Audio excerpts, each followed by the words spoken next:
और एक दिन मैं किसी परमेश्वर के दास को सुन रहा था, जिनके प्रचार सुनने के बाद मुझे ऐसा लगा कि मैं सही चाल नहीं चल रहा, और मैंने बहुत गिल्ट फील किया, मुझे बहुत खेद हुआ कि मैं क्या कर रहा हूं। लेकिन मैं आपको सच कहता हूं, मैंने उस दिन ये भी कहा कि प्रभु मैं आज के बाद ये काम नहीं करूंगा। लेकिन गॉड इज माई विटनेस, प्रभु मेरा गवाह है, ये पछतावा सिर्फ 3 या 4 दिन चला और 5वें दिन मैं वापस वही काम करने लग गया जो मैं पहले करता था। एक दिन मैं अपनी लाइफ में इतना टायर्ड हो गया कि प्रभु मैं अपने पाप को जानता हूं पर मैं निकल नहीं पा रहा हूं, आप मुझे कोई रास्ता दिखाएं।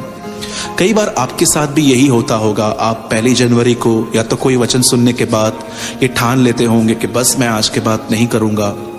मैं आपको बताना चाहता हूं, ये जो वर्ड है ना मैं, ये काम में नहीं आएगा। जब आप ये सोच के गुनाह करते हैं ना कि मैं आज का दिन कर रहा हूं लेकिन मैं कल से नहीं करूंगा, तो मुझे एक बात बताइए, जो आप आज अपने आप को नहीं रोक पा रहे हैं तो कल आप अपने आप को कैसे रोक पाएंगे?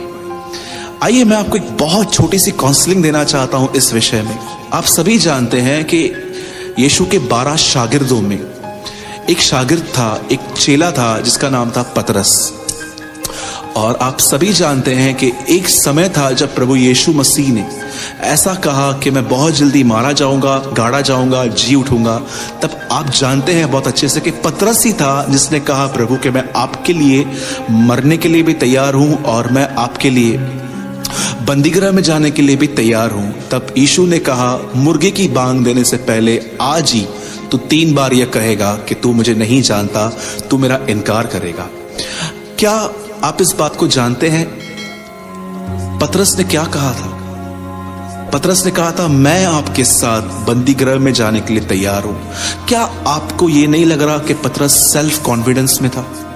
जिसे आज हम कई बार जब हम किसी के प्रचार को सुनते हैं तो मैं आज के बाद ये काम नहीं करूंगा, और आप सभी जानते हैं कि सब चेले भाग गए और पतरस से 3 बार इनकार किया। जरा सोचिए, अगर पतरस ये कहता कि प्रभु आप सत्य कह रहे हैं पर मैं आपसे चाहता हूं कि आप मुझे अनुग्रह दें कि मैं आपका इनकार न करूं, मैं आपके साथ खड़ा रहूं, तो इतिहास कुछ और होता। क्यों यीशु मसीह चेलों को बार बार कहता रहा, उठो प्रार्थना करो कि तुम परीक्षा में न पड़ो? क्योंकि यीशु जानता था कि एक बहुत टफ घड़ी आने वाली है, एक टफ टाइम आने वाला है जब रखवाले को पकड़ा जाएगा और सब तितर बितर हो जाएंगे। लेकिन यीशु चाहता था कि उसके चेले उसके साथ खड़े रहें, अदरवाइज वो उनको प्रार्थना करने के लिए क्यों कहता? लेकिन किसी ने प्रार्थना नहीं की, सब भाग गए, और सबसे ज्यादा बुरी तरह से जो नीचे गिरा वो पतरस था। जानते हो क्यों पतरस गिरा?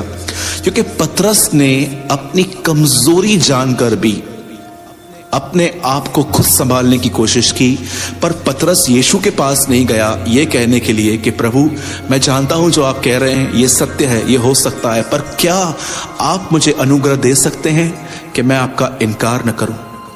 आप सभी जानते हैं इस बात को, इस घटना को।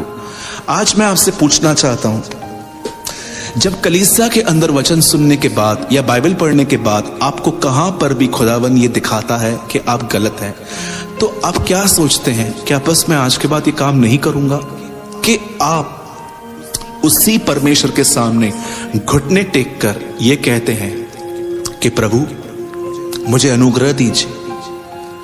आप जानते हो इतिहास ही कुछ और होता यदि पतरस कहता कि प्रभु आप मेरी सहायता करना। नो डाउट पतरस रिकवर हुआ, लेकिन पतरस गिरा। आज मैं आपको बताना चाहता हूं मेरे भाइयों और बहनों, आप में और मुझ में बहुत सारी कमजोरियां हैं, और आप चाहकर भी और मैं चाहकर भी अपने आप को नहीं बदल सकते। यदि आप चाहते हो कि आपके अंदर चेंज हो, मैं आपको बताता हूं मेरे अंदर आज भी एक गड़बड़ है। कई बार मुझे ऐसा लगता है कि मैं बात करने में फिसल जाता हूं। कई बार मुझे लगता है कि मुझे जितना नम्रता से बात करना चाहिए मैं उतना नहीं कर पाता हूं।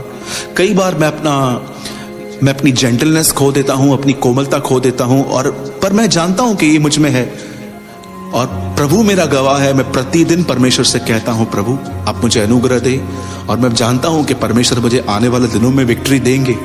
मैं आज आपसे पूछना चाहता हूं कि आप में से कितने लोग हैं जो अपनी गलतियां जानने के बाद परमेश्वर से अनुग्रह मांगते हैं? मेरे भाइयों और बहनों, परमेश्वर से अनुग्रह मांगे, अदरवाइज क्या होगा?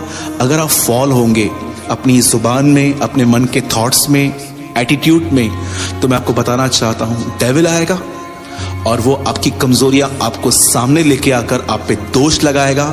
पवित्र आत्मा आपको धार्मिकता दिखाएगा, लेकिन शैतान आपको पाप दिखाकर आपको कंडेम फील करेगा कि देख तूने मसीह में आने के बाद क्या किया है। लेकिन पवित्र आत्मा का एक बेहतरीन काम है, वो आपका पाप आपको दिखा के वो आपको यीशु के सामने ले जाता है। वो आपको कहता है कि जा वहां जा। आप चाहें तो आप पढ़ सकते हैं पहला यूहन्ना के 2 अध्याय के पहले वचन में लिखा है, हे मेरे बालकों, अगर तुमसे पाप हो जाए तो पिता के पास हमारा एक सहायक है, यीशु मसीह, जो हमारे अपराधों का प्रायश्चित है, उसके पास जाना चाहिए। मुझे नहीं लगता है कि आज के बाद आपको कभी भी ये एक्सक्यूज किसी को देना पड़ेगा कि मैं कमजोर हूं, मैं गिर जाता हूं। जी नहीं, हम कमजोर नहीं हैं, हम बहुत स्ट्रांग हैं। इतने स्ट्रांग हैं कि पाप हो जाने के बाद खुद को खुद ही संभालने की कोशिश करते हैं। जी नहीं, अगर आप कमजोर होते तो आप खुदा के पास जाते और कहते कि मैं कमजोर हूं। अपने कन्फेशंस को बदलिए, आप कमजोर नहीं हैं, आप स्ट्रांग हैं एक्चुअली। मेरे भाइयों और बहनों, परमेश्वर से अनुग्रह मांगे। इसे लेना बड़ा आसान है। जितना आप प्रभु के साथ समय बिताएंगे, अपनी कमजोरियों को उसके सामने उंडेल देंगे, उतना वो आपको अनुग्रह देगा।